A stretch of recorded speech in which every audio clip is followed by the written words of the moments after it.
This video was made possible by Wix. If you are ready to create a website, head over to wix.com/go/infographics to try out one of their premium plans right now.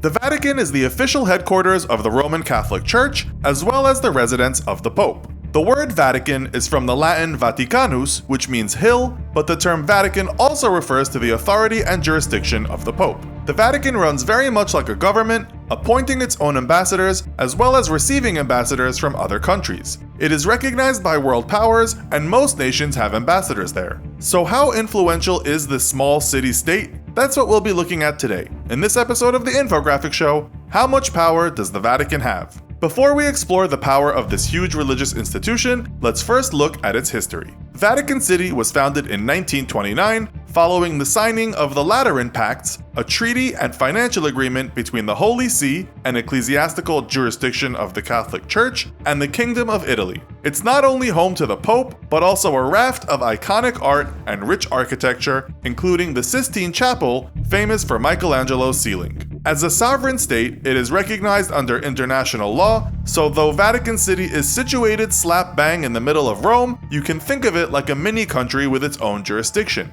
The Vatican has a judge, a tribunal, an appeals court, and a Supreme Court. These were all put into effect in November 1987, and their role is to serve and exercise authority in the name of the Pope. Vatican City has a population of 1,000, most of whom are working as part of the church, cardinals and bishops, members of the Curia, seminarian students, and visiting clergy. The Vatican is not just a center of the Catholic religion, it's the center of government for Catholicism. So where does the Pope fit in? The Pope is the leader of the Catholic Church worldwide, so if the Vatican was a business, he could be likened to a CEO. Or if the Vatican were a government, then he would be the president. The College of Cardinals elects the Pope, and he holds all legislative, executive, and judicial powers. The current Pope is Pope Francis, who was born Jorge Mario Bergoglio. He was elected as the 266th Pope of the Roman Catholic Church in March 2013. He is Argentinian and the first Pope from the Americas. Okay, so that's enough history on the Vatican and its spiritual leader.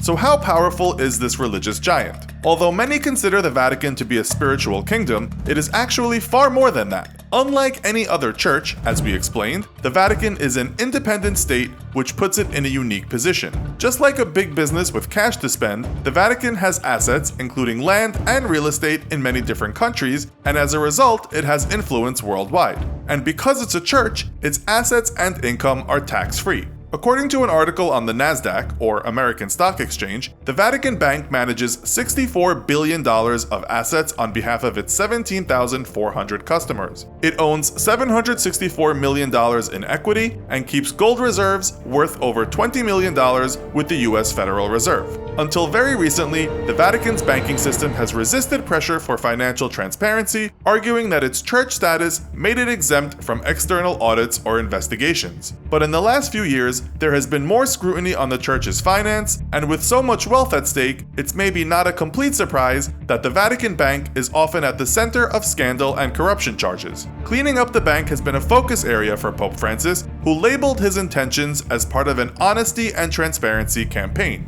Officially, Vatican bank accounts are only meant to be held by residents of Vatican City and church personnel. But according to Gerald Posner, a Vatican Bank scholar and the author of God's Bankers, there are also powerful Italian officials who have accounts with the Vatican Bank so they can hold money without paying taxes. In recent years, the bank has closed over 4,000 accounts in an effort to eradicate this corruption. Another shady case with the Vatican was when the Vatican Bank released its 2014 financial statements, announcing that it had more than $1.2 billion in assets that weren't on the previous balance sheet. That's a big number for the accountant to miss. So what else did we learn about the Vatican from those balance sheets? The Vatican has two main entities, the Holy See and Vatican City State. The Holy See reported a deficit of $27.9 million in 2014, even though it received over $58 million from the Vatican Bank. But then it does have a large staff payroll, with its 2,880 employees absorbing a total of $147 million off the bottom line of that 2014 balance sheet. The Vatican city-state is responsible for running the Vatican museums, and in 2014 had a surplus of $74 million,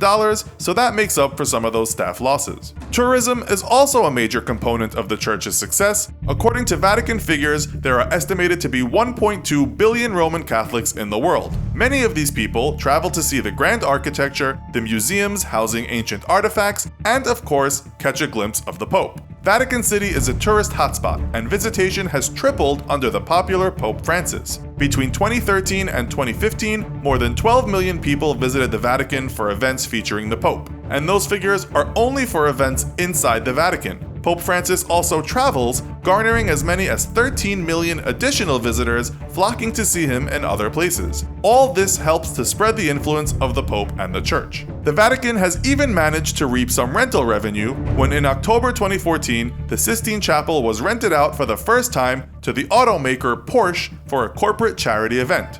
40 Porsche enthusiasts, at a cost of $5,900 per head, were the first group of people treated to a private tour under the Vatican's new program, Pope Francis's Art for Charity project. The Porsche clients enjoyed a private concert while admiring the famous ceiling painted by Michelangelo, a far cry from what the Sistine Chapel's normal 20,000 daily visitors get, which is a quick glance at the chapel before they're rushed out the door. Though there is a lot more transparency with the Vatican, it's still not easy to get the kind of information you would with a publicly listed company where everything is shared online. What we do know is that much of the cash and assets are distributed around the world, even including large sums of money held in Swiss bank accounts. It's clear the church is very wealthy and has global reach and influence due to the distribution of that wealth, and that Pope Francis continues on his crusade to rid the church of bad apples. The New York Times reported in March of 2018 that a former president of the Vatican Bank had been ordered to stand trial on charges of embezzlement and money laundering relating to losses of more than $61 million from real estate sales. This makes him the highest-ranking holy financial official to be indicted on charges. You know what else is criminal? That website you currently have. We here at the Infographics Show think it's time for you to switch to Wix to create a powerful website you can rely on. Regardless of what exactly your business or hobby is, one thing's for sure, Wix has a professional solution for it.